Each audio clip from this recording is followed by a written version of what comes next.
Welcome to the official Universal Disney Nuts podcast. If you're passionate about Central Florida theme parks like we are, then you've come to the right place. Now on to the show. Here's your host, Bill Balcerski.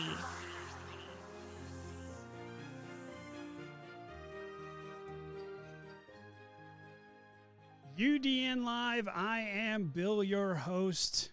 Welcome back to the show 2021, guys. Wow. It's a new year. Greetings from the Tiki Bar, everybody. We've got an awesome show for you. We've got a lot of cool stuff going on. We got a great interview with Mr. Clinton Wenz, who is the co-founder of Rockstars and Flowers. We'll be doing that for Random Topic. He was live in Tiki Bar Studios. He came over for New Year's Eve. It was really cool having him here. Needless to say, we tied one on. Yeah, New Year's Eve was actually... Yeah, we'll talk about that. That was crazy. We had a good time New Year's Eve. Yes, we did. I saw the appropriate videos, I guess we'll say, that was on. Yeah, Collective Soul was playing at Sunset Walk in Margaritaville. Yeah. Thank you. I brain farted there. Really great concert. Really, really good stuff. And Looked it. Yeah, they were really good, actually. you know what's funny is they typically play Orlando for New Year's Eve because this is where they got signed.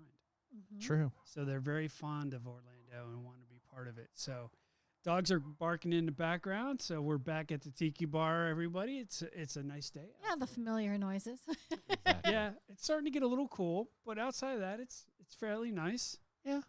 You know, you got the neighbor across the way mowing his lawn. Before we get started on the podcast, I want to dedicate this podcast to Mr. John Jack Ballant. This guy was amazing. He has recently passed away, and we miss him very, very, very much. What can I say about this guy? He was absolutely amazing. Awesome husband of 62 years. He was a father of 3. He was an Air Force veteran that proudly fought in the Korean War. From New Jersey, worked at Johns Manville. You remember that? Over there in Findern? Yes, I do, actually. Worked for Johns Manville for 50 years. And then Lipton Tea for 10. That's where I pretty much remember most of his time was from Lipton. And I got to tell you, my friend Rich and I, we reaped the benefits of him working at Lipton Tea. Oh, I bet. Man, I used to see the cellar was loaded. It was loaded with Lipton Tea stuff. Yeah, it really was. It was awesome because we had Lipton Tea everywhere and everything they made. And then he finished up his career at Otakon for 3 years right there on Route 22. White House on 22. Oh, okay. Yeah. I did not know that. So he worked for Otakon. But, Sounds like an event that's going to happen at the... you going to Otakon this year? Otakon! Dressing up, man. A member of the American Legion and the Moose Lodge, and he was an active member of the St. Mary's Church in New Jersey. I have to tell you that it was an honor and a privilege to know such a great man and to call him Dad. Yeah, he was like a second dad to you for the amount of time that you spent over at Rich's house growing up. Oh, yeah. Yeah, he was. In fact, I stopped calling him. We used to have a nickname for him his name was Oscar, right? So it's weird because his full name was John Jack Richard Ballant. And we wonder where Richard Ballant came from. But it's funny because I was over there at the house so much that I just called him Dad, you know. And he'd walk around the house yelling at Richard all the time. Richard! Yep. You know, like I emulated him because I just was so fond of this man. You know, and he'd be like, Jesus Christ, Richard! You know, and He was always so sweet to me, though. I loved him. I loved that man with everything I had. So He always treated you like family if you were in the house. yeah, you know, and he lived a long life, you know, like he had 88 years old. So, I mean, he's been there, done that, got the T-shirt, but family will miss him terribly. So, Mr. Ballant, rest in peace, and thank you. Onwards.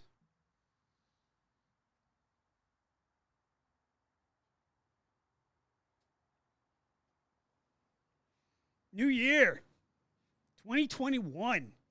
We hope that you have an amazing year.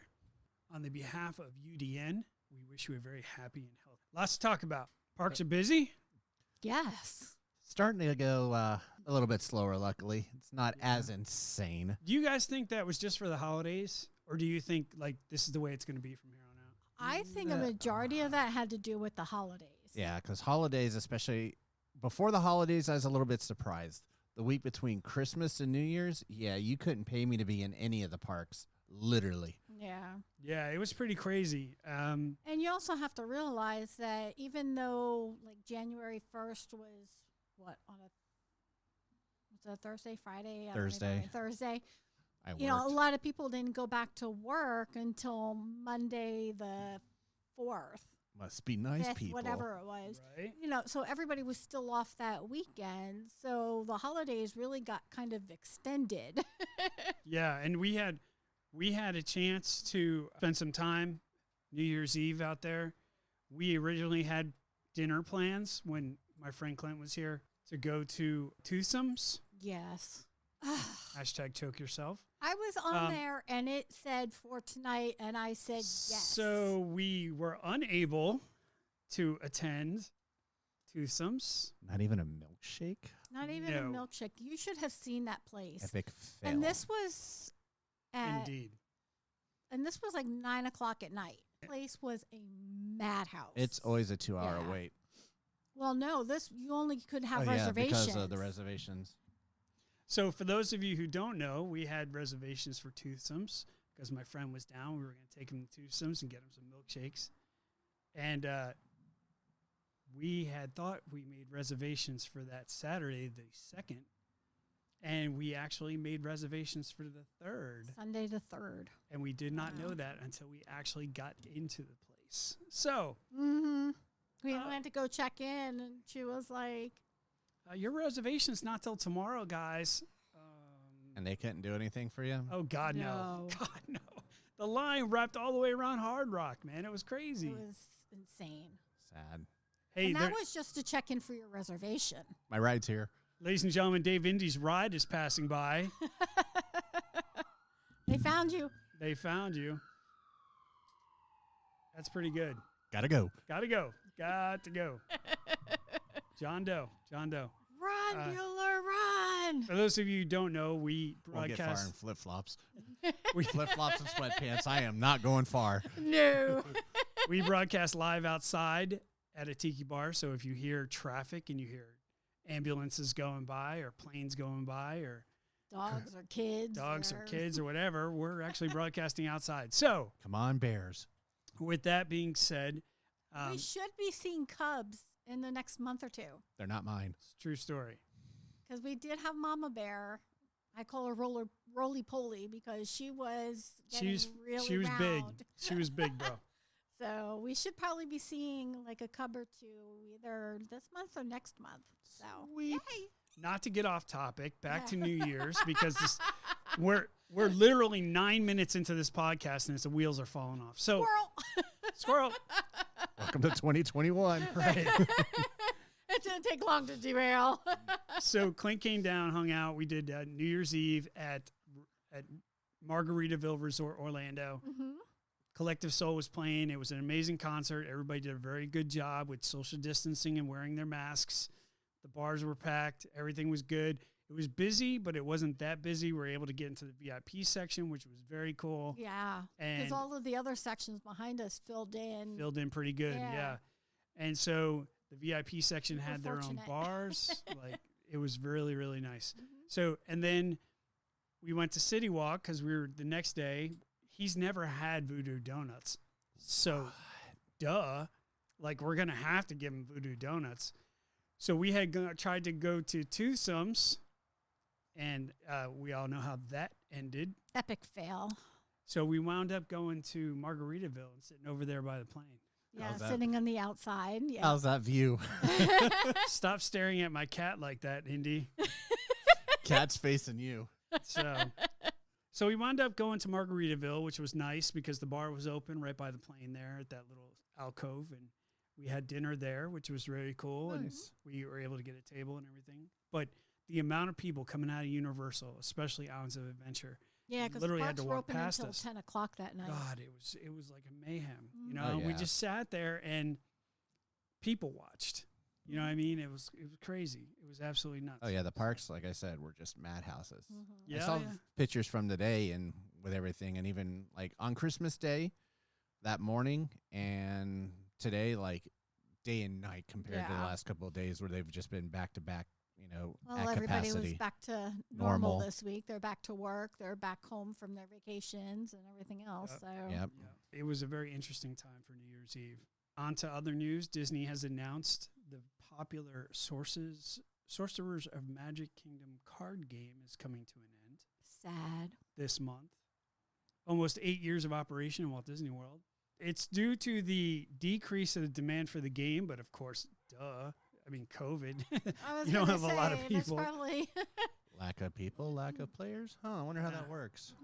Sunday, January 24th will be the last day for that.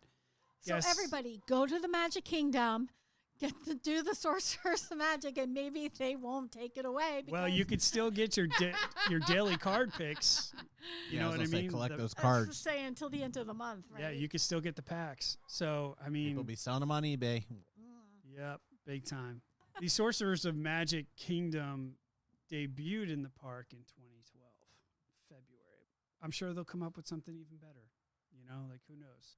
Moving on to other things in Orlando, interesting enough. If you ever come down to Florida and you want to see the real Florida, you got to go out of the boonies. But just outside of Orlando, there are airboat rides that you could take. Mhm. But Yes. there is a very special place out there as well called Gatorland. I don't know the last time I was at Gatorland. Now, It's been a long time. if you lived in Central Florida for any point in time, you know exactly what Gatorland is. They have been a staple in Central Florida Yep.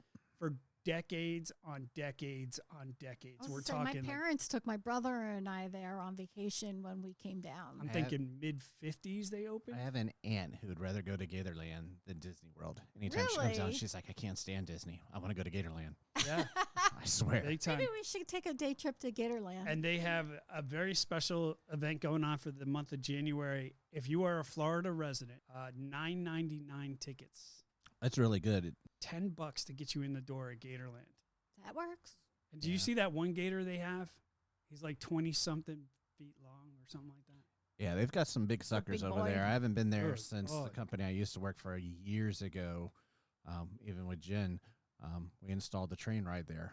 Oh, cool. and Okay. stuff. So that was probably the last time I stepped foot in Gatorland. It's been a good amount of time. Universal has announced they're resuming work on Epic Universe, which is good and bad for me.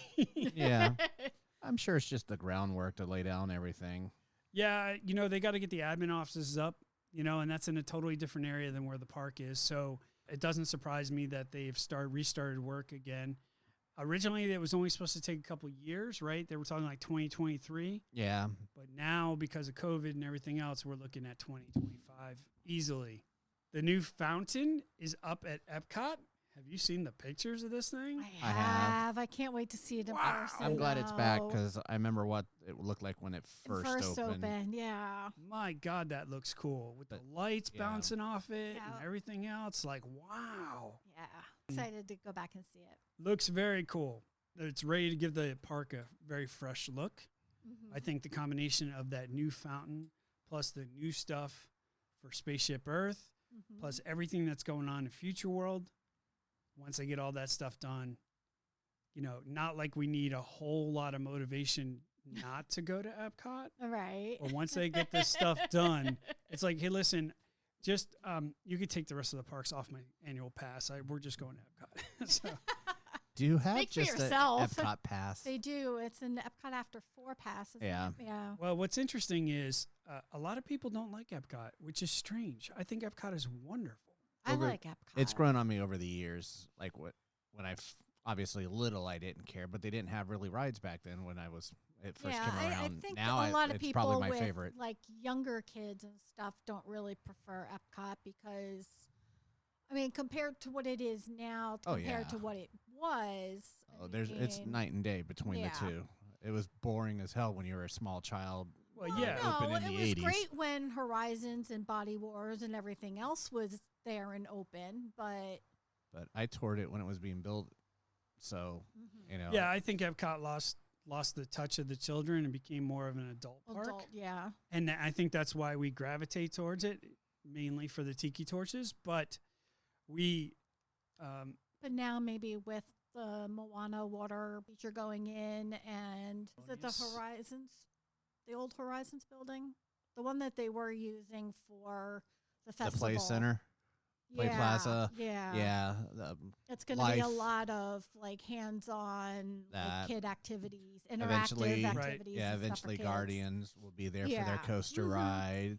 and They'll not say only that, but Ratatouille. then you also Yeah. add in the Harmonious, which is going to be the biggest show Disney has ever created in the world. Yeah. Yep. So, I mean, it's going to be a big deal. Like, this Harmonious is going to be huge. This is going to be one of the biggest shows Disney has ever created. And if you have ever gone out to California when they were functional, The state or Disneyland? Just sorry, we're going to leave that The where it is. We're going to leave that where it is. When Disneyland was functional, World of Color That was an amazing show. was unreal. I loved it. Like, I was like, at the end of that show, I was just like, why do we not have this in Florida? Right? This is amazing. So, It was a very cool show.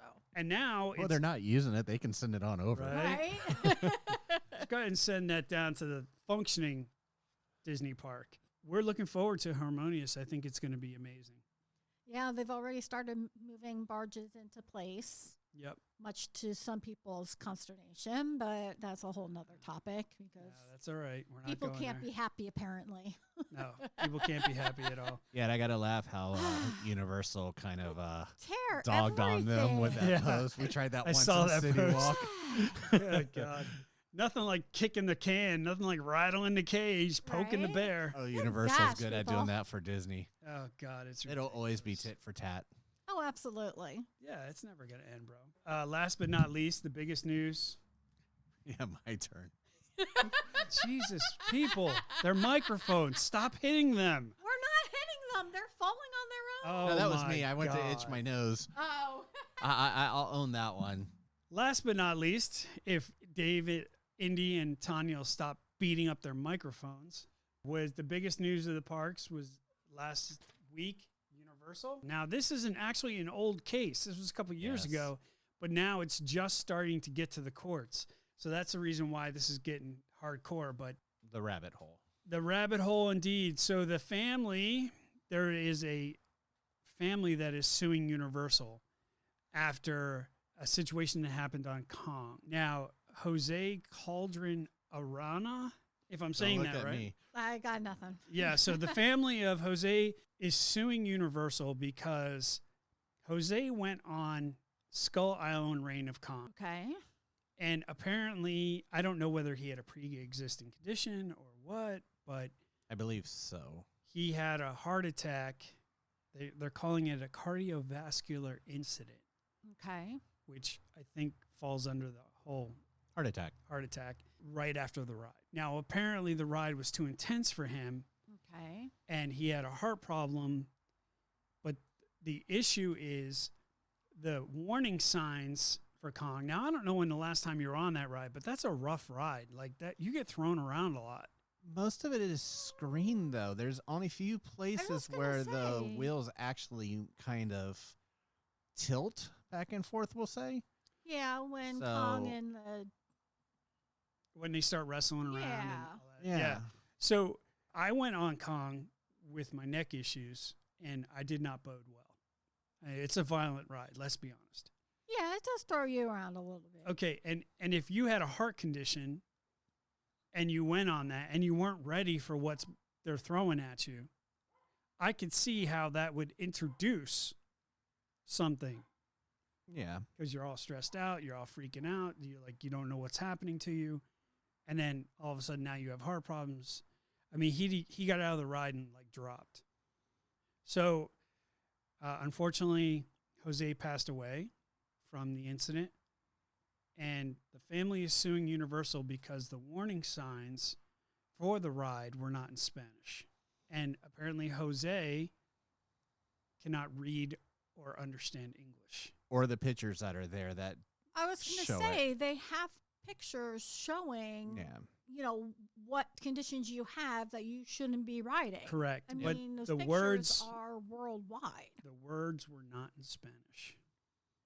So that Okay. he didn't know what he was looking at. And he didn't understand A picture. he didn't understand what the warning labels Okay, that would be were. like me going to France and the signs being all in French and me not understanding French, but they have a picture there. You can get the gist from a picture. You don't have to have it in your Correct, language. but you're literate. Maybe Jose wasn't literate. As I'll say, because the Spanish park maps, I believe, also have it broken down. Yes. Yes. Okay, so And that's why they have park maps in all different languages. he says because of the warning labels that were in English and not in Spanish, he was unable to make a conscious decision not to go on the ride. So part of the lawsuit, That's the scapegoat. I'm not buying into that. okay, noted. Part of the lawsuit that they're suing Universal for is to require all U.S. theme parks to post warnings in Spanish and English. Orlando is an international tourist destination. We get Okay, we're not going to put signs up for we every get single. thousands upon thousands upon thousands of people from other countries that come here to vacation. Okay, understood that. Are we going to write the signs also in Portuguese and Japanese That's the and rabbit hole. Chinese? That's the and rabbit hole that we're trying to get Arabian because and- it's a very slippery slope. Because if I'm from another country and you don't have my dialect in the warning signs, does that open it up for me to sue a U.S. theme park? Absolutely not. Okay. Well, that's why we're talking about this, because this is a very slippery slope. Because if that one wins, that's where we'll be at. Right. And And even then that even should the open police it up disagree with you. They're still looking well, for me. and then What is going on today? This is the second police car. That's going to open it up to Or worldwide. ambulance. I mean, I'm not expecting to go over to Japan and see the signs in English. Well, if you because go I'm in over to Japan. Japan, you will see the signs in English. I get what you're saying. I understand what you're saying. I can understand where the family is coming from if they're saying, we're not going to talk about his illiteracy. We're not going to talk about his ability to read or write in English. That's not what the issue is. The issue is he wasn't afforded that opportunity because it wasn't in Spanish. Now, the slippery slope with all this is, depending on where I'm from, now, are you going to have warning signs that have it in every single language? Because that would be like a 28-page document. And not all Spanish language is the same. Right. Spanish from Spain is very different from your dialects in Mexico, Guatemala. Portuguese for Brazil. Exactly. That's where the Venezuela. controversy from this whole thing happens. That's where it's all coming from. So will this create? Ignorance is not a substitute. Plain and simple as that. This opens the door for more lawsuits because of other people are going to see this lawsuit and say, I'm from Timbuktu and your warning labels were not in Timbuktu language. Timbuktu language. We're Thank you. making it easy. Thank you. You see what I'm saying? But if this guy didn't die, would this be? Ignorance isn't an excuse. Yeah, you made that point. But what I'm saying is, if this guy didn't die, would we even be talking about this? Would this even be an issue? No. You see my point? So, yes, this guy died, and it's unfortunate. But this was a pre-existing condition, right? And pre-existing conditions have to pay attention to what's going on with these rides. If you're coming to a Central Florida theme park and you have pre-existing conditions, you can't just get on some of these rides like Hagrid's or Rock and Roller Coaster or anything like that without But it's paying attention to this stuff because But it's the you're same going to pay. at any theme park across the world. All have the same warning. Some people, no, well, it depends on the ride because some rides are worse than others. But If you're going on a roller coaster type ride, they are all stating, even for some of the mild rides, they're stating right, that but each ride is different and they each provide different challenges, okay? And you have been on Kong, you know what it's like. To a young kid, Kong is exciting, but to an older adult who's not ready for that kind of ride, it could be traumatic. And it all depends on who the person is. Now, these pre-existing conditions, these warning labels, whatever they put on these rides, they're there to protect both the guests and they're there to protect the parks, right? With Spanish being almost as general as English, it only makes sense to do that in Spanish as well. I disagree. Okay, disagree. Noted. But I think that I agree with that part of the lawsuit, that every U.S. theme park should have it in Spanish as well. Regardless of what type of Spanish, I think that I could see why they want to do that. Now, this lawsuit is not all about making them put warning labels in Spanish, because they're going to take Universal to the cleaners. Don't think for a second that there's not money involved in this lawsuit. Oh, absolutely. There's going to be really Always the is. only reason behind it. there's going to be a ton of compensation for what's going on, because yes, have we identified a problem? Yes. Can we fix that problem? Absolutely. But it's not bringing Jose I back. really don't think that it's a problem. How Well, many to thousands you- of people are in the parks every single day that are non-English speaking? And how many yet people- they haven't died? And how many thousands of people never read these warning labels regardless? But that's on the person. Right. That's not so on is Universal. Is it on Jose that he didn't read that or didn't look at those pictures, or is it on Absolutely. or is it on Universal because it wasn't in the language that he could understand? There before you get on every single ride. I look at it and I don't have any of those conditions. You're not illiterate either. I'm not saying Jose was But I illiterate. I'm can just still saying look at a picture. You he can look at a couldn't picture. It doesn't translate- have to be literate to look at a picture he and couldn't understand it. translate the information. I'm not buying it. Okay, don't buy it. But that's what the lawsuit's It's about. escape. I'm just saying So there has to be some accountability on the family themselves. yeah, absolutely. I and agree with that. There's Yes. nothing there. I agree with that. We don't know all the facts either. All we know is this lawsuit this incident happened years ago. It's finally getting to the courts now. They are pushing for all U.S. theme parks to have the warning labels in Spanish as well as English. I don't think that's asking for a lot. I don't. I disagree, but In addition to the money, in addition to getting those things in Spanish, at the end of the day, it's not bringing Jose back. And if Jose knew that he had these pre-existing conditions, maybe Jose shouldn't have went on the ride. Large company, They're big bank account. large company, big bank account. that's You what see it's that? boiling down to is they want compensation. Well, Plain and simple as that. That's everything boils down to anymore. Other than the signs, we don't know what they're asking for money wise. right. Yeah, there's no talk about money, but you know it's involved. Yeah. Interesting to see how this plays out. I will tell you that I think they're going to get the Spanish signs. Does this open the door for other languages and other people from other parts of the country to sue these theme parks? I don't know. It's a very controversial topic. And where does it end? That's, I guess, where my question is. Okay, now the warning labels are in English and Spanish, but now my Hebrew friend that came from Israel can't read it because it's not in Hebrew. Are you going to put it in Hebrew? How many And then, Brazilian tour groups come over? right, so if you can't read that or translate it, then does that open the door for Universal to be sued? I don't think that's very fair on Universal, because they're doing whatever they can to tell you, hey, listen, you can't go on this ride if you have these conditions.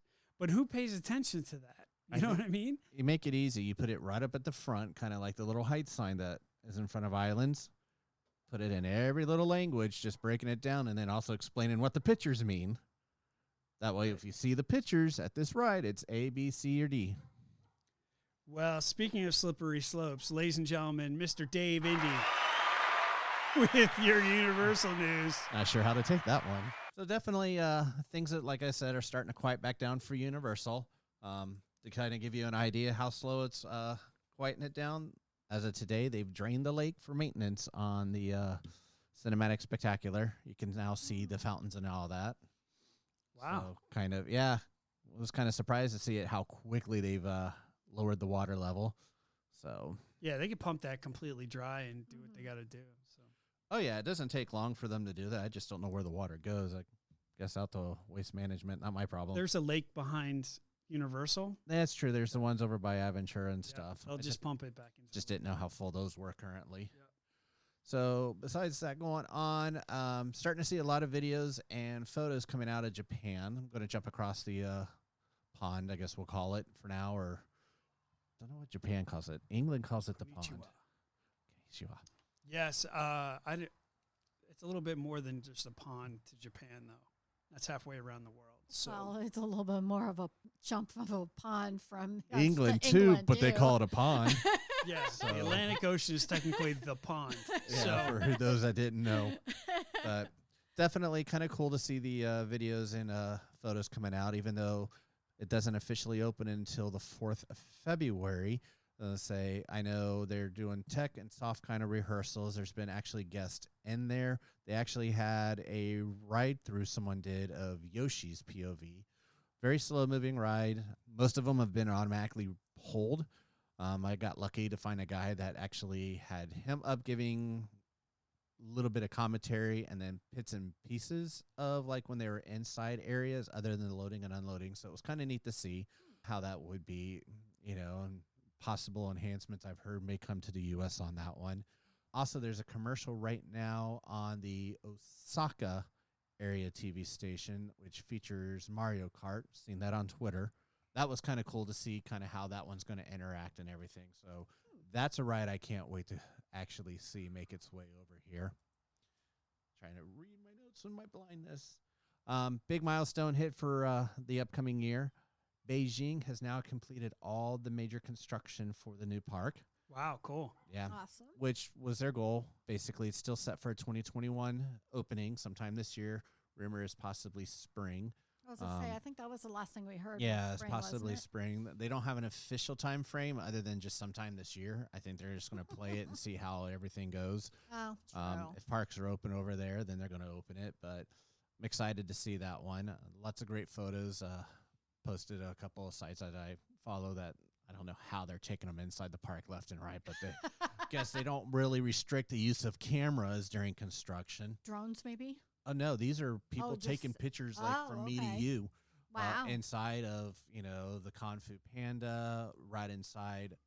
I am super jealous of their Jurassic Park, just for the record, because they got that cool mountain with a waterfall that's actually running now, if you haven't seen it. Welcome to Jurassic Park. Of course, Bill has a sound effect for that. I think that was Bill at the end. But that one's going to be really, really neat to see how that one plays out there. Kids Play or Camp Jurassic is actually inside the Glass Dome Avery section. Oh, wow. So really cool on that one. It's like a dinosaur bone dig or something. Yeah, say it's basically because of the weather and stuff over there. There's this kind of, but they go big or they go home over there. I mean, theirs is true. a dark ride versus a water ride for theirs. So I've seen the boats over there. For back closer to home, Universal here has the website page up for those who want to keep tabs on the Velocicoaster. I keep always wanting to write Veloster because that's what I drive. So keep right. Sucks you right in, doesn't it? And they do make stickers for my car with a raptor on the back. So I'm surprised you didn't go that route, actually. You, know, I you got- probably should go that route. no, I'm going Assassin's Creed eventually. All right. But all my right. buddy's actually a Velocicoaster. That's also why. So Okay. he's on that one. But You guys each have your own themes for your cars, huh? pretty much, Oh, so you're not sticking with the Punisher? I'm torn. I'm going to try to work that in somehow with the skulls and all of that. Okay. Maybe go Black Flag. Well, technically, the logo for the Punisher is a skull. yeah, So and Black Flag was a pirate one, so I'm trying to figure it all out. you can work it out, I'm sure. I can do it. You can do it. But they have the artwork up in regards to it coming through the gate, through the arch with the Jurassic World logo on it, which is kind of cool. I did share basically 2 links last night while I was at work. One is really great aerial photos. Of the Yeah, I ride saw from that. I was looking at BioConstruct. those Awesome. today, yeah. BioConstruct is like the man. I don't know who he is. Nobody, I don't think, really knows who this person is. Could be a he, she, an it. I don't know, a they, them, or Whatever pronouns they're calling themselves these days. Exactly. All I know is this person, not only here, but he'll do Disney. He'll do a lot of the parks, and they're always the aerial photos. That's like his thing, and everybody I know shares his stuff when it stuff. comes to aerial photos. I think he's doing drones, right? No, I think he does copter rides. For all I know, he's a copter Oh, pilot. really? Oh, Probably really? owns his own helicopter at this point. No doubt. but Wow. Okay. Definitely kind of excited to see that. Well, It's- that's what happened over at Tron. I don't know if you guys heard, but I somebody did. flew a drone inside of Well, Tron. that was one speculation that somebody had said of why the inside got all like blocked in Closed and off. stuff.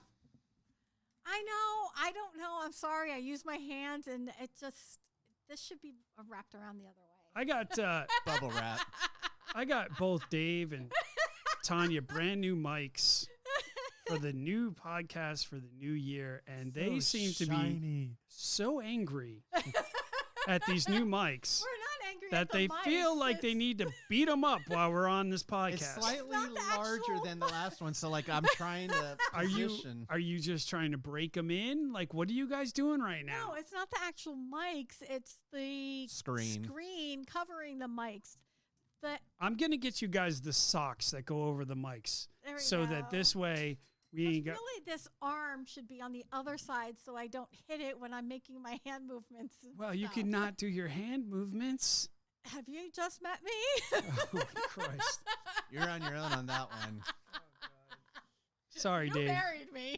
Yeah, clearly. That's why there's still Christmas stuff up. Just Yeah. Hey, yeah. enough with the Christmas stuff. Leave Welcome, it alone. welcome to my hell. Oh, whatever. What else you got?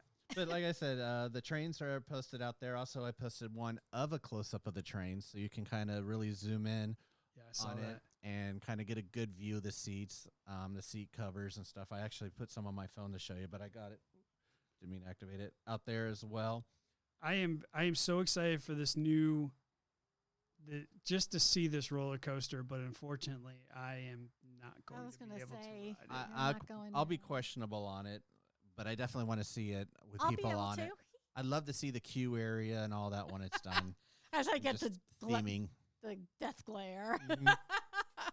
Well, I'm going to put you and Dave on that roller coaster, and you're going to take up a GoPro, and then I'm going to Okay. be able to enjoy it. Absolutely. GoPro glasses. I'll be more than glad to That way I do can that. wear it.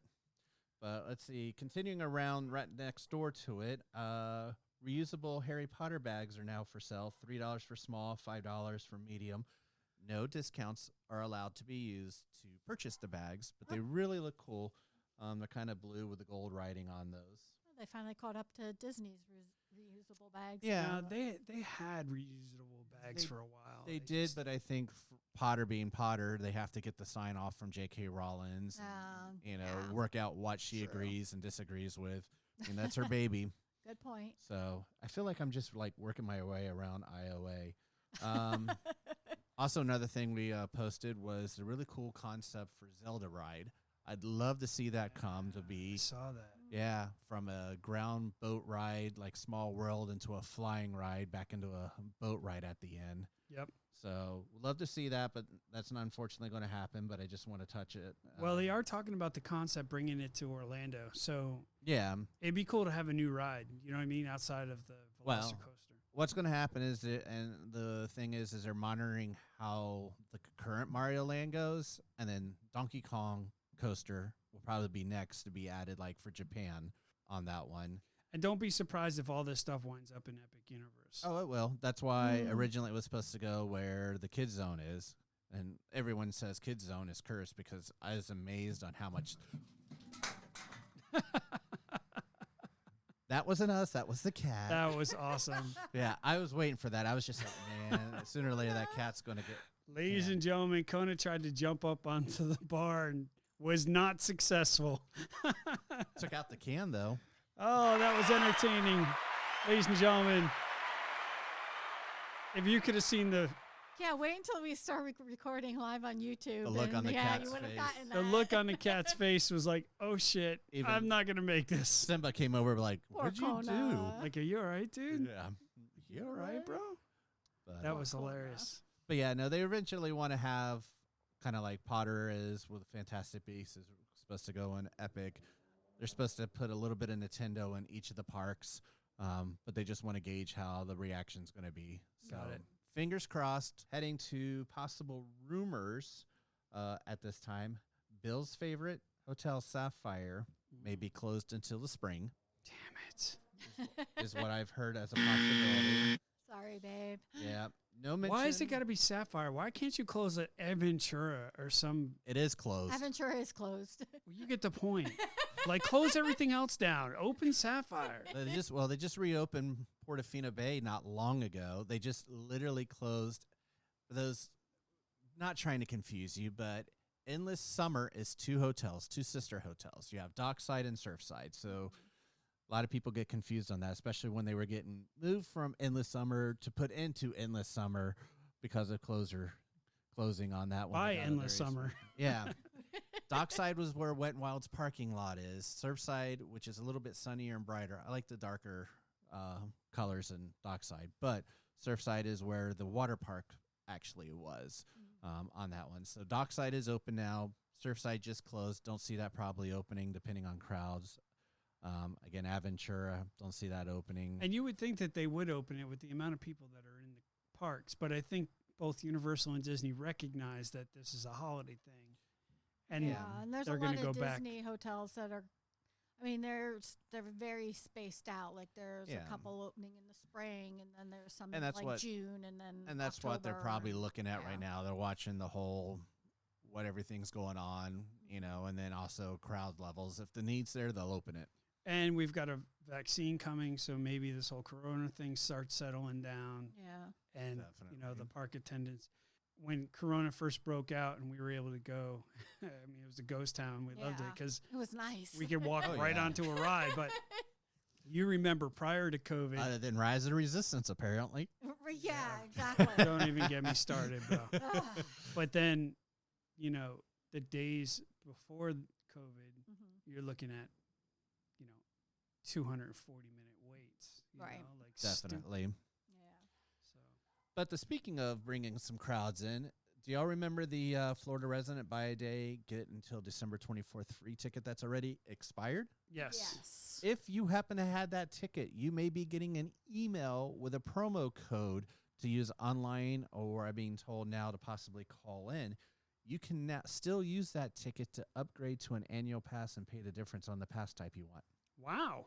Wow. Normally, you can't do that with an expired ticket, so this is a first. Interesting. So they're only giving the people who had that ticket the opportunity to do that. Yeah, because it was on sale till like November and the November-ish on that one. So somebody may have only got a month versus the 4 or 5 months. So this is something they're sending out. But again, you have to have that promo code, and then you go on their website. And then now I've been told possibly calling in as well. And basically they'll convert you. But it is a paid in full option only, Okay. whatever the difference is. You can't do the flex pay on it. Yeah, you but, can't make the payments. but I mean, if the ticket was, say, I don't remember what it was, almost Let's just say it's $150 something like or around something, and that. you go with a preferred pass, you're only paying like another maybe 100 and something, almost I was gonna 200 say, yeah, it's max not that. per person. I mean, and you get a year. Now you got parking Mhm. discounts, know, Right. so definitely worth it. So, but that's what I got kind of for Universal. All right. Thank you, Mr. Indy. Greatly appreciate it. Now we bring in the lovely Tanya with your Disney news. Hello, hello. And before I get into Disney news, we have to say an early birthday. That's right. Did you think we were going to Indy. forget? Mr. Dave Indy, happy birthday. His birthday is on Sunday, so we wanted to take the opportunity to wish him a happy Yes, birthday. Not according to my roommate. She did the calendar where we rewrite it with the dry markers. She literally went from the 9th to the 11th and completely skipped Sunday was my birthday. So it's the 11th. I was like, sweet, I don't age this year. Not sure it quite works that way, but well, sure, we'll go with that. We are excited for you. Happy birthday, sir. Thank you. I'm still the young one. Sadly, yes. Yeah, but whatever. Tanya's the Including you there, Jen. I'm still the younger one. That's right. Tanya's the oldest, so we're good. Only by 2.5 months. Whatever. Still older. Yeah, but Yep. I don't look my age, so. What do you yeah. say? Wait, what do you My say? kids fight What over are you 11 saying? minutes, so Jesus. she's saying she looks older or younger. I don't know which way to go. Ah, whatever. Disney. So Disney, getting there. Yeah. So Disney. over at Disney Springs, we've got a lot of action going at Disney Springs this past week and a half. Yeah. Been busy. Starting with Gideon's Bakehouse. They did a soft opening. They opened up on December 23rd, so a few days before Christmas. And they were open for about a week or so before they closed back down again to prepare for their grand opening. I heard it has a really small kitchen. Yes, that was what I heard also. So I think it's more of trying to figure out some logistics in the Yeah. back of the house, because the front of the house was fine from what we could tell when we visited. And that's kind of what I heard they released saying, hey, it's fine. It's just we got to work out some things. Yeah, Yeah. during this soft opening, And it was busy. we were able to take I bet. advantage of it and go there. And they were only doing appointments only, like reservations only, but we were able to get in there. Yeah, so what they were doing is they had somebody like down in an open space. You went, you gave your phone number. So it was a virtual line. Yeah. And they would text you when you could come back and get in the line to be able to go in. We only waited like 40 minutes, but I know at one point somebody had said that was like a 2-3 hour wait before that they were, getting called. But That's some serious cookie love. yeah. But they are huge yes. cookies. But I they haven't were seen only one yet in person. Yeah, it's almost a half a pound cookie. No, I know they're Yeah. it's like 9 pounds of chocolate chips and like a It's morsel crazy. of cookie. But yeah, our wait was only 40 minutes. And that was at like 8 o'clock at night. Did you get a cookie? Or? We got a couple of cookies and a slice of cake. But I'll get to that in a minute. Yum. But we were fortunate enough to be able to try them out during their soft opening. And I'm so glad that we were able to. Oh my gosh, their stuff is amazing. So let me get into some of the logistics for them. Gideon's Bakehouse first location opened in 2016 in Orlando at the East End Market. So they've been around Orlando for quite some time now. This is their second location, which obviously is in Disney Springs. They are known for their almost half-pound cookies, huge slices of cake, and their nitro cold brew on tap, which was a little bit Interesting. different. Yeah. Cookies and cakes take over 24 hours to prepare and are 100% handmade from scratch. So you're getting quality ingredients. Yeah, So, no, that's why everybody wants them. Yeah, they don't ship or anything like that because of the weight of everything. It would be expensive to ship. So they're just local pickup and buy only. Some of their usual flavors include the original chocolate chip, peanut butter crunch, pistachio toffee, cookies and cream, triple chocolate, and exclusive to the Disney Springs location is the coffee cake cookie. And that is going to be available in the morning while supplies last. Some seasonal cookies are Rocky Road, peanut butter espresso. One of that I really want to try is roasted coconut caramel chocolate chip. Yeah, no, you lost me on that. White chocolate caramel macadamia nut, which I'm sure my husband would love. The Frankenstein. He is a nut. Yeah, he is a nut. The Frankenstein, which obviously they have out around Halloween, and the Eternal Flame, which is out around Valentine's Day. For December, they had two better be holiday red flavors. velvet-ish. They had the list of ingredients. It does have like a little bit of a kick to it because it has like cayenne pepper and everything to it. So We have Maybe it in, red hearts or something. We have it in the Yeah. fridge if you want to try it. Not the Valentine's one, do you? no, not the Valentine's. That's That's the a red velvet cake. red The velvet. red velvet Yeah, cake. Yeah, I haven't that's what I was gotten that far saying. yet. But for December, they had two holiday flavors. One was Santa's White Christmas, which was a white chocolate chip cookie, and Just then like the coffee. yes, exactly, and it had the ground coffee with the white Christmas coffee and everything to it, and Cookie von Krampus, which was a triple chocolate cake with chopped Andes mint. They missed out on an eggnog opportunity, even though I'm the only one that may drink eggnog. Hey, I'm sure they might come out with something. You never know. Yeah, you know? they I'm gonna never go know. protest. They're always coming up with. That's how I get new things nowadays, ideas, right? I so. think Asking for a friend. I think we've had enough protests recently. We're not going there. We don't care about that stuff in So UDN. the cookies that we got was the chocolate chip. Bill got the chocolate chip. It was very good. It tasted like chocolate chip cookie dough. Yes, it was a huge chocolate chip cookie, and it has I know, sea I salt. know, but there's chocolate chip, like an actual chocolate chip cookie flavor, and then when you eat the dough, it's a different type of flavor, right? No, I know, but I'm just thinking, you rag me. Diabetes. Yes, of course I do, because it's an And then you- opportunity. And then you get the bowling ball weight of a cookie. In my defense, I didn't finish it, He did not. Okay. To be fair, he did not. but it literally tasted like chocolate chip cookie dough. Like it didn't taste like the actual you know Yeah. the difference between Yeah. the two, you know what I'm saying? And I got It's good. the cookie von Krampus, which is the triple chocolate cookie, which is actually 5 kinds of chocolate. But Holy then they cow. added chopped Andes mint, so really there's 6 types of chocolate in there.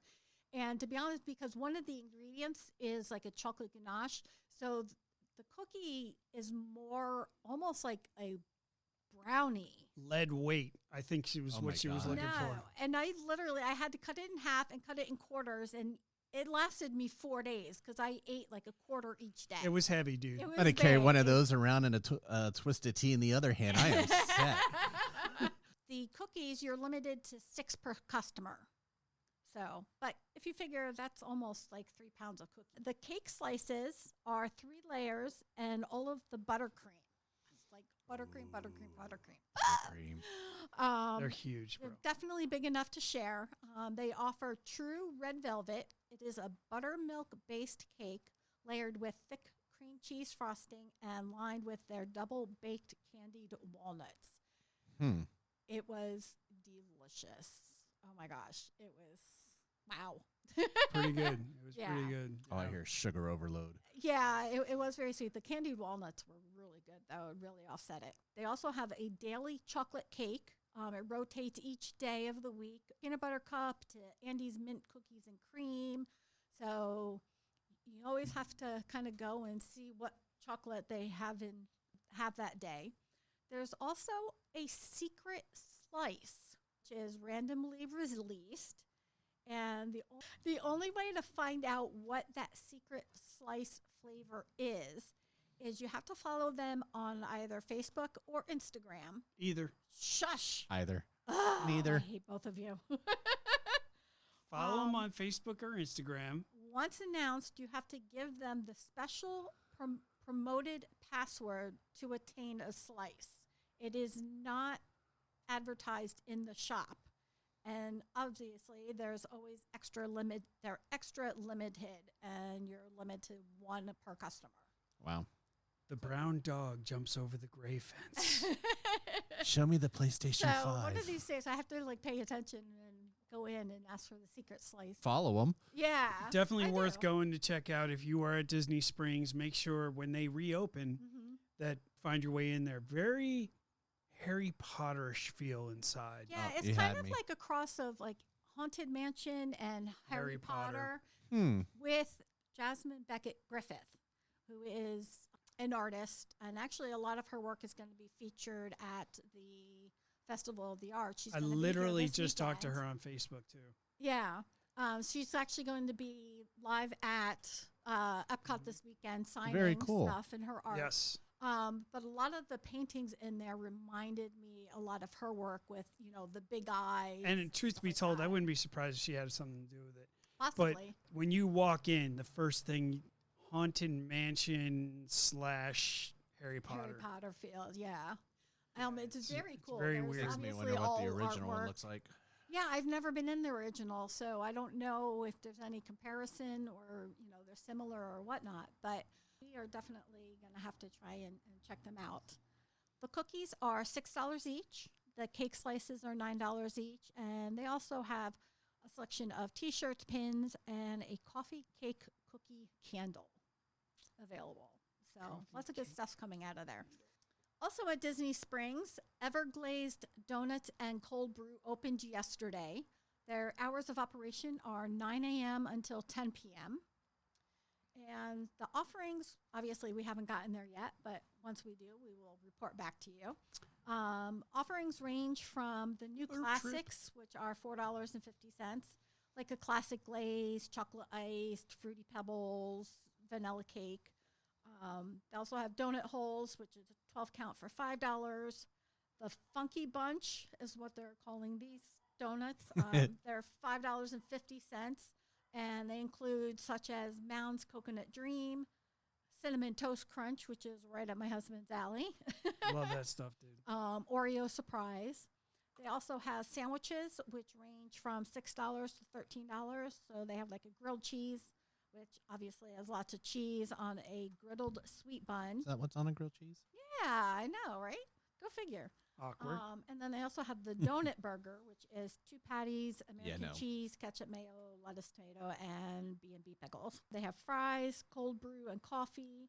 Donut shop favorites. One of them, and this is kind of interesting. So it's called Reese's Nitro. It's Nitro Cold Brew, peanut butter and vanilla syrups, chocolate drizzle, crushed Reese's peanut butter cups, topped with a peanut butter explosion donut. Diabetes. A whole donut. Yeah. Oh, it's yeah. a whole donut. They have cold brew classics, which are $6.50, like peppermint mocha, salted caramel, vanilla hazelnut, obviously soft drinks. They even have spiked coffee. One such is Mocha Latte Mudslide, which is cold brew, cream, chocolate syrup, coffee, rum, and chocolate cordials, pina colada mix, and whipped cream. You had me at rum. I know. And they have a variety of spiked coffees available, and then they also have cold beers and seltzers available. So, and that is located between the movie theater and Splitsville. It's the old Pop Gallery location. Yep. So, Okay. We will definitely go past there because we go to Splitsville all the time for often, sushi. yeah. Disney World actually announced that they're going up to 40% occupancy, up from their 35%. So Saw that coming, didn't you? a few more. Just a little. January 1st, park hopping started back up again, but just so you know, it's going to be a little bit more difficult getting to Epcot because the monorail line to Epcot is not back up and running. Apparently, the reason for that is all of the monorails they have been using on the monorail line for the Magic Kingdom to help with all of the Back and forth with all the people trying to get to Magic Kingdom. right, and because of all the social distancing and everything, they are using all of the extra monorails on there to That's a lot of accommodate. monorails on one line. Yeah, I don't think they're using all of them, but you get the point. We get the point. The thing about it is, though, they could start up that Epcot line at any time. Oh, yeah. Yeah, hopefully. I'm kind of curious of where they store the monorails when they're not using them. There's a garage Yeah. off on the side of Magic Kingdom. You can actually drive around back, Mm-hmm. believe it or not. And you'll see them all there. Yeah, you can see the garage where they pull the train into the monorails. Like, how many do they have? They got to have at least 24. I think there's only 8. No, there's not on at least. Yeah, there's like less than 10. Wow. I think there's only 8, but don't quote me on that. Interesting. There might be a little bit more. But Something we may have to look yeah. at. Okay, go ahead. And then Festival of the Arts at Epcot starts this Friday, January 8th. UDN will be live at Epcot on Monday. So look on the UDN Facebook page for when we go live and on also for pictures as I go throughout the day and check out the Festival of the Arts for you. There you go. Ladies and gentlemen, there is Tanya with your Disney news. 12. 12 is There the is answer. 12. Okay. Okay, there's 12 monorails, ladies and Yeah, gentlemen. and I've never seen you go. 12 absolutely up and running. I mean, I think the most I've seen at one point was 7 or 8 on that line. So that still leaves 4 that they could be running to Epcot. They're probably doing half Renovations or ass something. maintenance Right. on them. Adding plexiglass. Well, as we debate about monorails, it has become that time. And you know what time it is, ladies and gentlemen. Mr. Dave Indy, joined us with Ask Indy. Yep. Each podcast, he takes your questions and will answer them on the podcast for your information pleasure. Ladies and gentlemen, let me present Mr. Dave Indy with your Ask Indy. All right, everyone. So this one kind of came actually to me because it's a very popular question, one that I probably heard when I have to explain all the time when I was at Universal, but the comparisons of Disney's Fast Pass versus Universal's Express Passes, because they have different tiers. Correct. On that one, and why did they cost? Why so much? Where Disney and stuff, and keep in mind Disney's is suspended. So we're going to start with Fast Pass, kind of a quick overview on that one to kind of set you up for those who are not familiar with Disney's. But usually for Disney, you get to select 3 rides, but basically you get to choose for the day that you're going to the park. It was broken down in tiers, so it'd usually be like a thrill or a popular one. Like Test Track would be in one tier, then you'd have like Spaceship Earth in another one, and yeah, then like Living you with the couldn't have Land. Test Track and Frozen on the same tier. Yeah. Yeah. And even if you turned around and went and rode, say you had Test Track on it and you used your one for the land when that day at the park, you couldn't go add Frozen on it until you used, as far as I know, the original tier 1, or because I couldn't find the tier stuff. Yeah, all of that information. It's either 1 through 3, or 3 through 1. So, but basically, you couldn't have like 2 your thrill popular one, rides exactly. on like that Test one. Track and Frozen and Soarin' were all on tier 1. Yeah, And then tier 2 was like your Test Track and exactly. blah, blah, blah, blah. So, assuming that you actually even got what you wanted to ride that day and so forth, otherwise you were standing in line, and it was free. Correct. So that's what everybody loved about Disney's Fast Pass, which Universal, when it years ago, had the same thing, especially when you had the old little ticket counters. Universal then kind of moved away from that and went with their Express Pass system on that one, which is a pay, and they have 2 ones. They have a one-time usage per attraction and an unlimited, which basically I wish Disney would kind of go this route as well. But depending on which one you opt for, you get to decide where you go on that one. So if you want to go ride, if you have the unlimited Mummy 50 times in a row, you could go do it. If you had the one time, you went one time, and then if you rode it again, you went through a standard line, which I thought is great for a family that's only there for one day. Right. Hit them and go, especially on busier days. But they are kind of like an airline ticket was the easiest way used to explain people. Supply and demand. Higher the supply or demand, the higher the amount went. Prices are crazy. Yeah, and to kind of give you an idea, I chose the coming weekend of well, the basic price is usually like around $50-$60, correct? Base price is normally starting at $89 per person, or basically we'll say 90 because it's $89.99 per person, or roughly it says $70. But I was able to find it for $60 for the one-time use. But you usually choose in like the days that I did find prices that match, just at a quick glance. It was like February 2nd, which is a Tuesday through the 5th. And then it went back up by $10 or so. So you can get them at the starting rates if you choose an off day and you're not going in the middle of Christmas break. But it's far and few between that you're going to find that price. Mostly they're going to be and the closer you jacked up. Yeah, and the closer you get to that date, the higher the price is going to be because more people are buying it. Give you an idea, I chose the next holiday weekend coming up on the 18th of this January.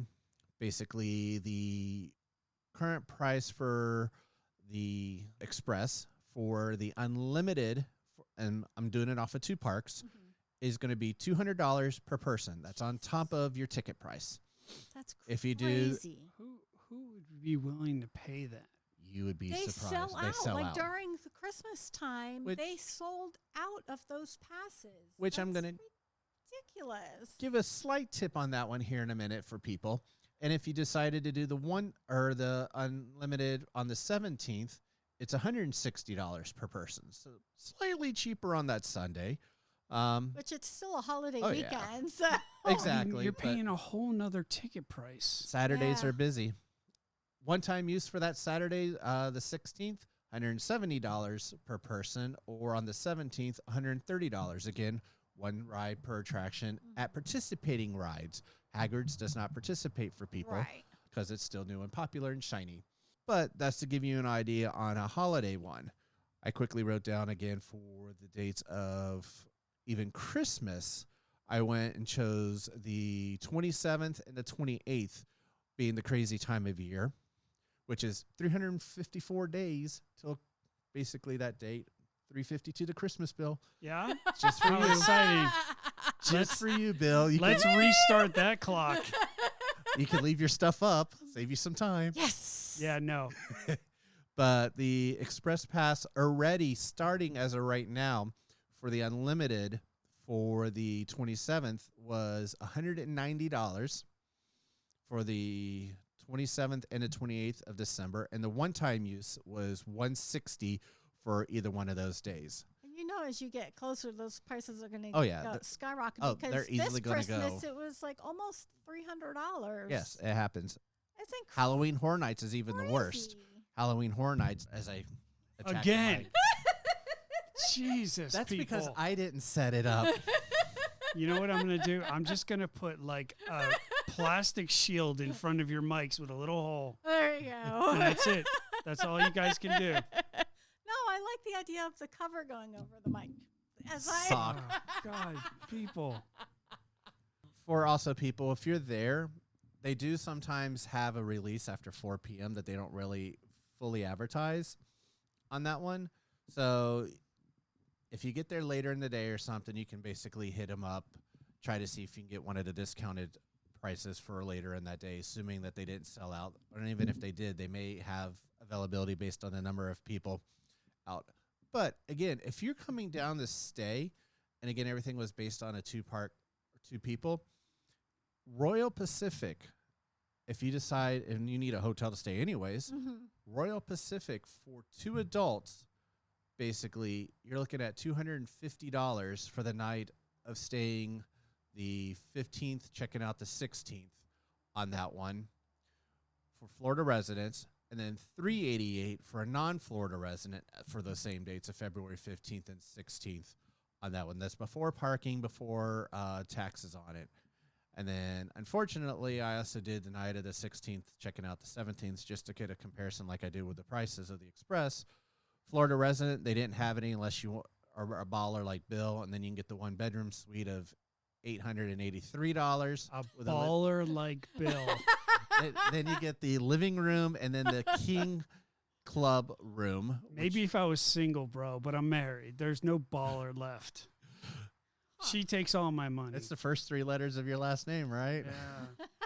But you get the club benefits, obviously. And then, again, the non-Florida resident, which Florida residents would be smart to just choose unless they really want that club level, would be $388. So think about it here on that one just to help people out. If you were on the 15th and 16th, when I mentioned the Express Pass was basically $199 just on the 16th on that one for it, you can stay one night at the hotel. You get the Express Pass the day you check in and also the day you check out. Right. So Okay. you get basically, you've just already made your money back on what you're going to spend on Express. Express Pass And just then by Florida staying. resident and annual pass prices for the hotel discounts are almost 99.9 times the same. So if you have an annual pass or stuff, ask for the discount. I guess if you make enough money, it's all relative, right? Like if you make enough money, does it matter? Yeah. You know what I mean? Like if you had the money to spend, Mhm. you could drop that kind of cash and, you know, People do it. and not even think about yeah, it. You and know what I- I mean? Be like, okay, you know, whatever. We're paying $400 a day in park tickets, but, you know, we're getting what we want and we see what we want. You know what I mean? So is this a trend that's going to continue in these parks? I think so. Don't be surprised if Disney starts charging for their Let's see, I was never, Fast Well, Pass. I I was wish never a Walt fan Disney of the Fast World Pass. would go with Max Pass, like what they do out in Disneyland. That worked so incredibly well. And I'll have to look it up, but I believe they said with the invention of the Fast Pass, it's actually slowed down the lines Yes. and capacity because of how it's done. And I couldn't find that article, but it was busy last night at work. But that's why I think it should be a cost. Mhm. Or kind of like Universal, you stay at their top 3-tier hotels, and then it's included. I mean, you don't pay for anyone under 18, so right there you just saved, $200 that you'd be paying automatically for little Johnny on the 16th and little Susie. Mhm. So there's just $400 you made, and that just covered a second night if you went at the hotel. Now you Right. got 4 days of basically express pass almost for it. So True. Right. Interesting. All right. Thank you, Mr. Indy. of course, Greatly appreciate it. I don't know what's with my buttons tonight. They like play and then stop and then. Anyway, we're gonna move so on. many comments and just Right. no, I'm not gonna Yeah, go there. No, you should probably just shh, be quiet. Now we're gonna get into our random topic. Now I had a chance over the holidays to have a good friend of mine come and stay with us, and it was really cool having him here, and we all had a great time together. Mr. Clinton Wenz from Rock Stars and Flowers. Now this guy is amazing. I mean, talk about an individual who is getting it done in life. I mean, he started pull from your bootstraps company, ran it for 20 years, and then created this partnership with a friend and created Rock Stars and Flowers. Now, if you guys have not heard about Rock Stars and Flowers, go check us out on the UDN website because it is very, very, very cool. But as he was here, we had a conversation. I wanted to interview him, just kind of give you an idea of what he's all about. So we're going to give this interview a listen, and we'll talk about it shortly after. So, ladies and gentlemen, this is your random topic. Random topic. Mr. Clinton Wenz. All right, so this week's random topic, we had a very special guest in the Tiki Bar Studios, ladies and gentlemen. That's right. Mr. Clinton Wenz from Rock Stars and Flowers has joined us. Good morning, sir. Good morning, sir. How are you? Well, I'm not as hungover as I was yesterday, so that's good. Clinton Wenz has been staying with us for a little while now, and he is one of the co-founders of Rock Stars and Flowers, which is a major sponsor of UDN, UDN Live. It's very cool to have you here, Bubba. Yes, sir. Happy to be here. Very happy to be here. Yeah, man, it's been awesome having you around for the last couple of days, and we've hit it pretty hard. Yeah, we hurt some people. Not literally, but figuratively. I'm including ourselves in that, okay? You know, we had a great time on New Year's Eve. True, new year, new day. We are at the Tiki Bar. It's a beautiful Saturday morning. It's warm today, a little warm. Congratulations on being the first interview of 2021. Wow, I never considered that. That is pretty special. So I got to ask you, this whole concept of Rock Stars and Flowers, man, this is like next level. I mean, it's such a unique thing that you guys got going on right now.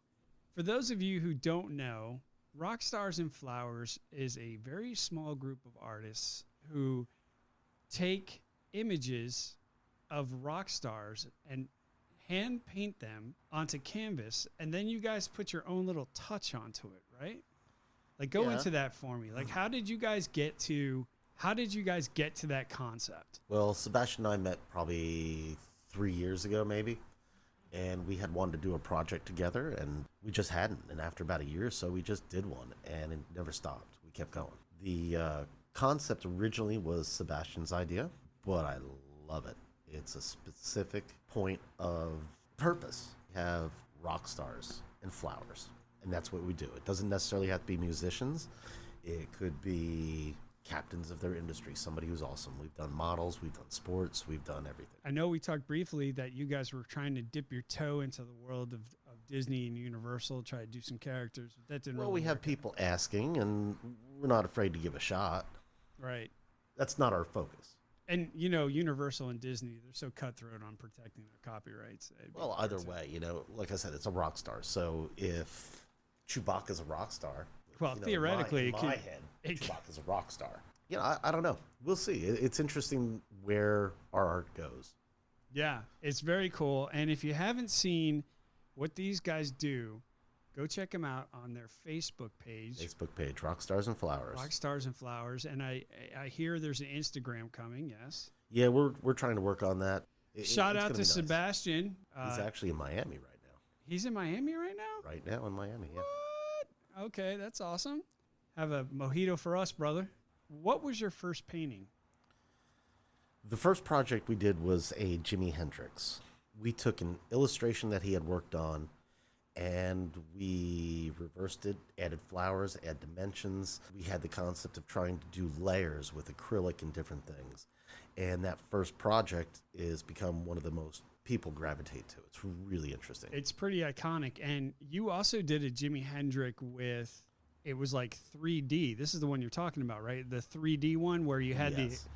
the Hendrix painted on the acrylic, but then you had the flowers painted on the background. So when you looked at it, head on, it looks like it's one painting, but you look at it from the side, it's actually two. Yeah, you get movement out of it. You get a little bit of shadowing and movement because we stepped the acrylic off. We used a heavy, thick acrylic, 1/2 inch, and then we gapped it another 1/2 inch. So we have a flower painting behind it with a digital aspect on the front of it, on the first surface of the acrylic, and it adds a really unique look to it. Yeah, that was next level, man. When I saw that, I was like, wow, this is crazy. So the whole flowers thing, where did that come from? Because that's so unique. You know what I mean? Like, that's so, who would ever think to put this combination together? It's like rock stars and flowers, you know? Like, where did the flowers come from?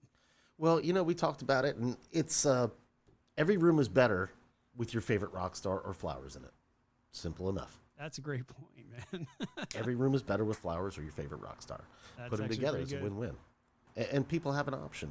When they commission a piece or they ask for something specific, we try to cater to them, but we do have our rules of what we want to do and not do.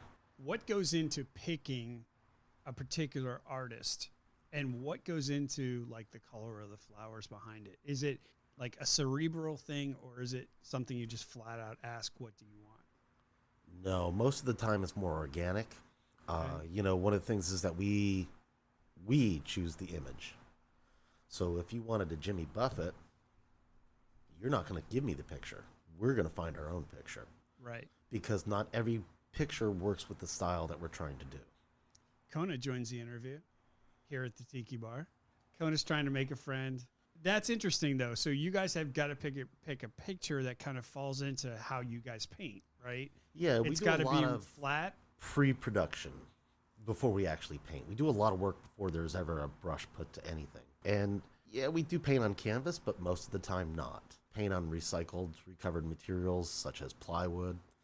We take old LPs and adhere them to the wood and I paint think over that's- top of all of it. I think that's the coolest thing that you guys do. It is. The LPs are awesome because nobody sees it. Nobody sees it at first. It's always the second or third thing that people notice. Right, and that's when we posted that one picture you guys did of Miley, I think. Yeah, Miley, we put a lot of work into Miley. She changed the way we do some things because of that painting. Yeah, it's pretty cool. If you go to Universal Disney Nuts Facebook page, you'll see a bunch of Rock Stars and Flowers work. And one of the things that you'll find is a Miley Cyrus image. Yep. And if you look really hard at the picture, they actually have vinyl records that are on the canvas in the background. So it gives it like this 3-dimensional look to it. Yeah. And it's so next level, man. So Well, we try to deconstruct the image as much as we can down to an abstract image. And to be quite frank, you take a picture of it, it looks completely different than when you see it in person. really. Yeah, it looks more like a real image, like a real photograph almost. Not a photograph, but the image looks different. Right. When you right, see it awesome. in person, it's more abstract. When you take a picture of it, not so much. So you guys just got together and just started painting different rock stars and everything, and now it's kind of evolved into this big thing, right? I mean, it really has taken Yeah, off, especially we're where you doing- guys are at, right? Like, Yeah. where's your studio at? We're in downtown Wilson, North Carolina. It's an up-and-coming area, a lot of growth. A lot of trying to art make there, it- right? Yeah, they're trying to make it a big art enclave, and it seems to be going that way. Yeah, that's interesting. And you guys are really right in the heart of it. Yeah, we've got the best corner. I mean, we've got a great corner. We got great visibility. We have a gallery, we have our workroom, and then we go upstairs. We have a clean room, which is where we do a lot of the graphics. We have a bar, we have a stage, tables, and there's murals everywhere. Yeah, if you guys ever get a chance to actually go to the Rockstars and Flowers studio in Wilson, North Carolina, these guys have got it going on, man. Like, if you go into their studio, the first part of it, just if you imagine just walking through the studio with me, the first part is the actual gallery, right, where you have all your paintings, and then you walk into the work area. But if you go upstairs in the studio, it's almost like a bar restaurant kind of feel to it. Yeah. You got the lights, and you got a little bar there. You got a little stage for whoever wants to get up there and play. And you guys just chill up there and party, right? Yeah, we've got a couple of guitars and a drum set up on the stage. And the artwork we have up there is pretty unique. The space is unique. It's really, really excellent. But I do have to say that it's never open to the public. If you want to come, you have to contact us. Yeah, that's cool too, actually, because you can do a lot of private stuff. Yeah, but you know, the first room, the gallery, we've got over 70 pieces there that you can walk through, look at. Wow. And then you go into the workroom, there's probably another 15 or 20 pieces, plus some that we're working on. Say if I wanted a piece, I don't know, Bruce Springsteen fan, and I really, really wanted one of your paintings. Like, how does one go about doing that? Like, say if I don't know you, and I see your work on Facebook, and I hear it through us on UDN, but like, say I'm a hardcore Bruce Springsteen fan and I want a painting of him. How do we get that ball rolling? Well, we'll start with the conversation, really. You know, okay, you want Bruce Springsteen. At one point in his career, do you want him? Interesting. You So know, how would they contact you? well, we have an email. We have a phone. You can text. You can. That's really Call. it. Yeah, call, Right. text, email. And that's all on your Facebook page? Yes. Okay, cool. So how would the process go? Kind of walk me through it. So we'll have a conversation. Then we start our pre-production work, which is we begin to look for images that work with our style. We're looking for heavy contrast. We're looking for certain things that translate better. And then we start to manipulate the image and deconstruct it. And what do you mean by deconstruct it? We eliminate color, first off. We focus on the lines that are created as we deconstruct it, and we pull it down to five colors. We've done as little as 3. We've done as much as 8, maybe. But we prefer the fewer colors, the better, because it becomes more abstract. Right, with a black and white image and the colored flowers behind it, it makes the black and white image stand out more. Right, we use black, white, and we have 3 shades of gray.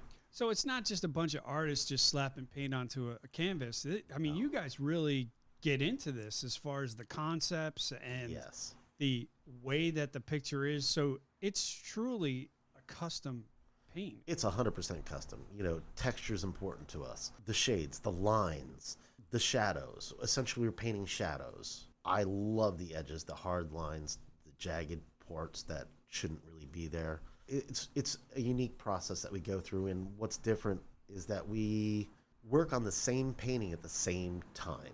It's not like I do this and he does that. We collaboratively paint at the same time on the same image, and we haven't found anybody else who really does that. So you two just pretty much attack this one painting together, and you look at it and go, okay, we can do this here. How about we do this here? No, let's do this here. So it's not one person painting it. No. It's both of you painting at the same time, and you just guys have at it. Yes. It's absolutely. very interesting. Yeah, absolutely. And you know, as far as when we're doing our own work, not a commission piece, we have a large list of artists that we'd like to be able to work on. But generally, when we go in there and it's organic, it's just, let's do this. And we do it. Yeah, I was going to ask you, how long does these paintings typically take to from like start to finish? It's really different for every painting. And over the years, things have gotten a little bigger. We're doing a lot of 7 foot by 8 foots right now. We do a lot of 3x4s, 4x4s, really. A lot of 4x4s. And when you say 4x4, you mean 4 feet wide by 4 feet correct. tall. And the big ones are 7 foot by 8 foot. But we do murals. We do all sorts of things. So if somebody wanted you to do a painting outside of Rockstars, they can contract you to do that as well, right? If that's something we want to do, yes. We have turned down work because it's not what we want to do. it's not in your genre. It's not It's your not. world, right? We don't want to diversify. We want to pigeonhole. This is what we do. We do rock stars in flowers. That's what we do. Right. Again, if you guys ever get a chance to check out their stuff, go to their Facebook page. Come to Universal Disney Nuts Facebook page. We post all the time. We talk about you guys all the time. We certainly thank you for your sponsorship of the Hey, podcast. look, I'll tell you what, Bill.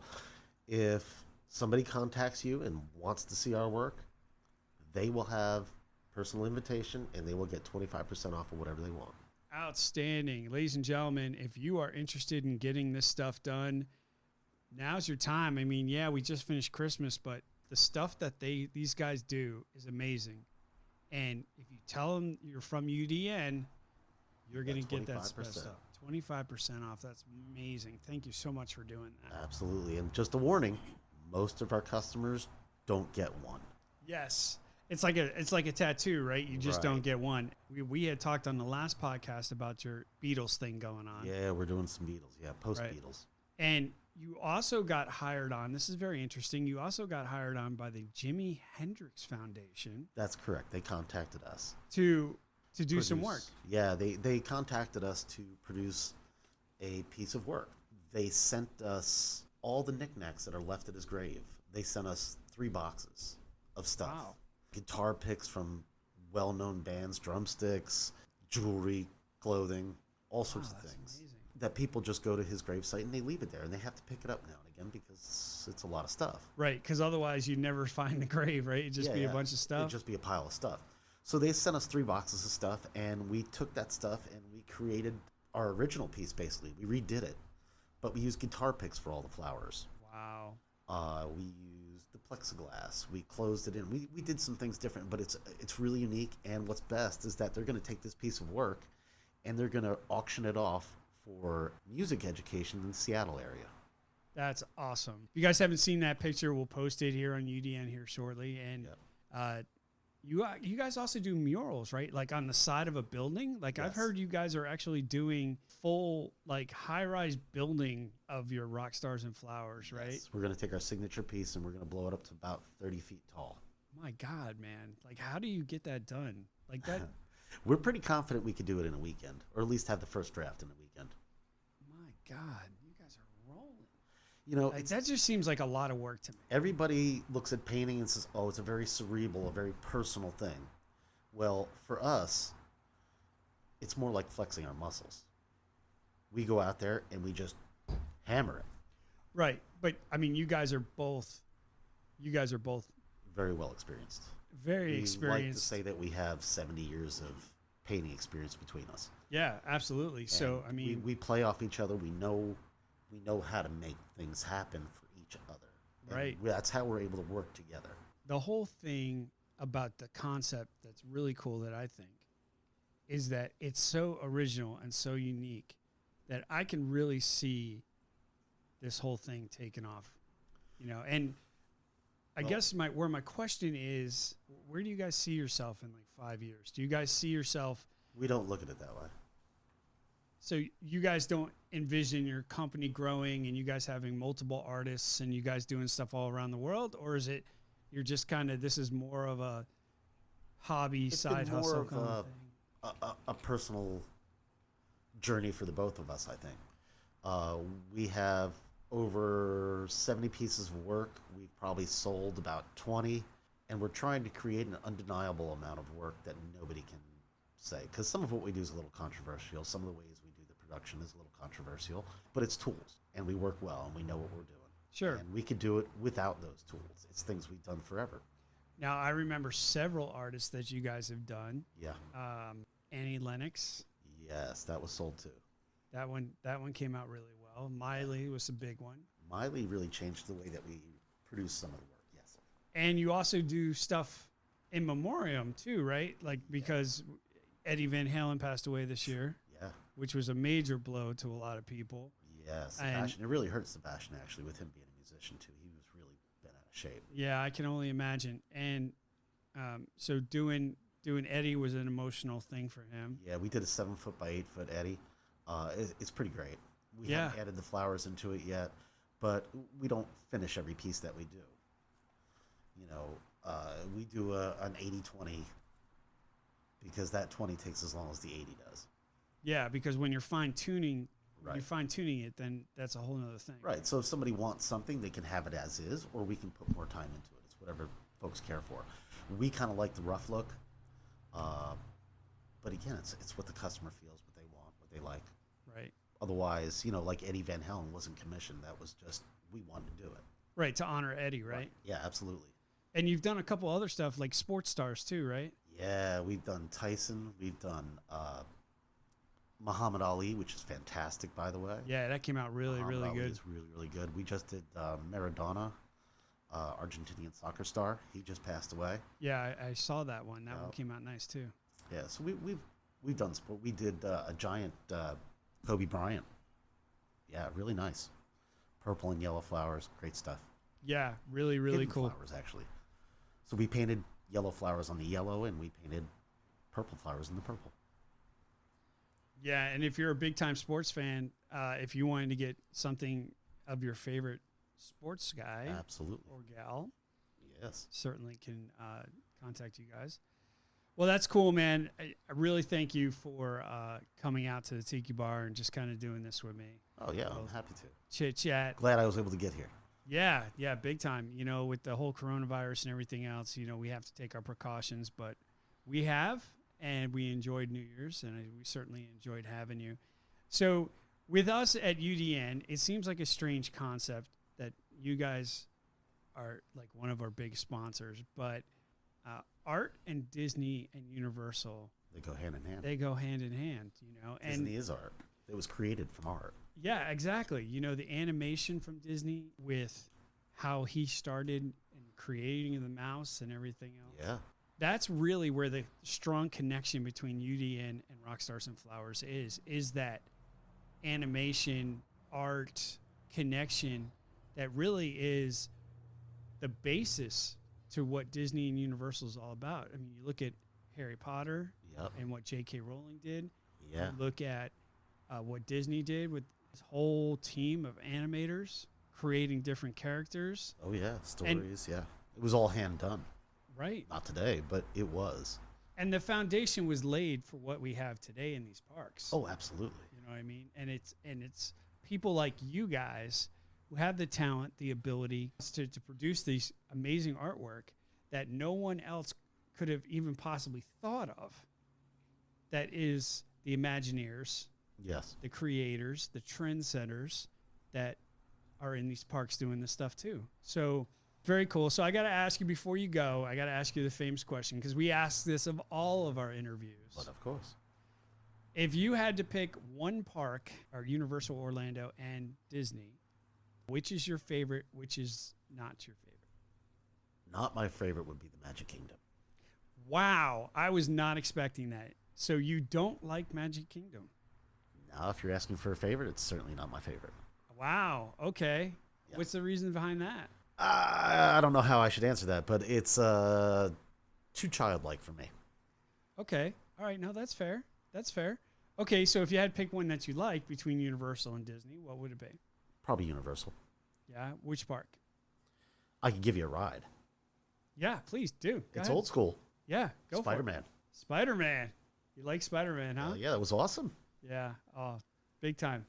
I used to be a security guard in Spider-Man Did you really? back in the day. Wow, Yeah. I didn't know that. We don't talk about how old I am, but you get the point. Well, we're decrepit. So. Yeah, and old. So, ladies and gentlemen, there he is, Mr. Clinton Wenz from Rockstars and Flowers, live in our Tiki Bar studios, UDN Live. Sir, thank you so much for coming out. No, thanks for having me. That's awesome. Really, really appreciate it. Very cool. All right, so there you have it. Mr. Clinton Wenz from Rockstars and Flowers. Great interview, huh? Definitely. I got to tell you, 25% off for all UDN members for Rockstars and Flowers. That's a big deal because some of their paintings go for quite a bit of money. No, that's really cool. I liked So- how he incorporated his stuff and some of the paintings that were sent to him too. Yeah, like the Jimi Hendrix stuff Oh, definitely. with the guitar picks and all that. That's cool. Yeah, very cool. So big thank you for Mr. Clinton Wenz for joining us and certainly supporting the podcast and also UDN. These guys are awesome and they're so multi-talented, and they are just absolutely killing it right now. And I also like the fact that they're sticking true to what they are. You know what I mean? Like they're not, in the interview, he was mentioning about how this couple wanted to get painted, but that's not really what they are. Right. Right. So they actually have turned down a couple of pieces of work because that's not really what they do. And I think artistically that is super cool that they do that. You know, because you got to stay true with what you're doing, and to get off on a tangent, like we had talked about maybe doing Universal or Disney or something like that, and that would really not be what they're all about. And I totally understand that vibe. That'd have to almost be like a second side job or a second part of the company. Now, talking to Clint, he's even said, listen, if you contract us to do a painting and we are comfortable with doing that painting, we'll do it.